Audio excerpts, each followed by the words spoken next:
Assalamualaikum warahmatullahi wabarakatuh. Nah, di sini Ibu akan menjelaskan sedikit materi tentang ihsan kepada Allah Subhanahu wa taala dan ihsan kepada sesama ciptaan Allah Subhanahu wa taala.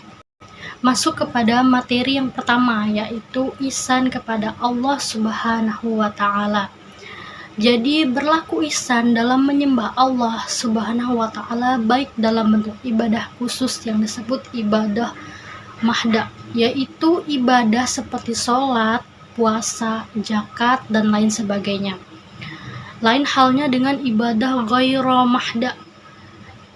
Ibadah ini adalah ibadah-ibadah yang tidak bertentangan dengan larangan Allah Subhanahu wa taala. Contohnya seperti kita berdagang, kita tidur, kita makan, dan lain sebagainya. Di dalam ihsan kepada Allah Subhanahu wa taala ini terdapat dua tingkatan. Tingkatan yang pertama yaitu beribadah kepada Allah Subhanahu wa taala seakan-akan melihatnya. Jadi ibadah ini seperti upaya sekeras mungkin untuk memurnikan dan menyempurnakan ibadahnya dengan menghadirkan penglihatan Allah terhadap dirinya, pengamatannya, dan kedekatannya dengan dirinya. Maka apabila seorang hamba menghadirkan seperti ini di dalam amalnya dan beramal karena itu, maka ia adalah seorang yang ikhlas karena Allah. Dengan demikian ia tidak akan berpaling kepada selain Allah Subhanahu wa taala. Nah, terus itu tingkatan yang kedua, yaitu beribadah dengan penuh keyakinan bahwa Allah Subhanahu wa taala melihatnya. Jadi ibadah ini seperti beribadah karena kita takut akan hukumannya, takut karena diawasi oleh Allah Subhanahu wa taala. Jadi kedua jenis tingkatan yang di atas itu adalah mengantarkan pelakunya kepada puncak keikhlasan dalam beribadah kepada Allah Subhanahu wa taala yang jauh motifnya dari riya. Kita masuk ke materi yang kedua. Materi yang kedua yaitu ihsan kepada sesama makhluk ciptaan Allah Subhanahu wa taala. Dalam Quran surah Al-Qasas ayat 77 Allah berfirman yang artinya, dan berbuat baiklah kepada orang lain sebagaimana Allah Subhanahu wa taala telah berbuat baik kepadamu, dan janganlah kamu berbuat kerusakan di muka bumi ini. Sesungguhnya Allah Subhanahu wa taala tidak menyukai orang-orang yang berbuat kerusakan. Nah, di dalam ihsan kepada sesama makhluk ciptaan Allah Subhanahu wa taala ini terdapat 4 ihsan. Yang pertama, ihsan kepada kedua orang tua. Jadi kita harus berbuat baik kepada kedua orang tua kita dengan cara mengasihi mereka, memelihara mereka, dan menjaga mereka dengan sepenuh hati. Ada satu hadis yang mengatakan dalam surah Al-Isra ayat 23 yang berbunyi fala takullahuma ufi, yang artinya janganlah kamu sekali-sekali berkata kepada keduanya.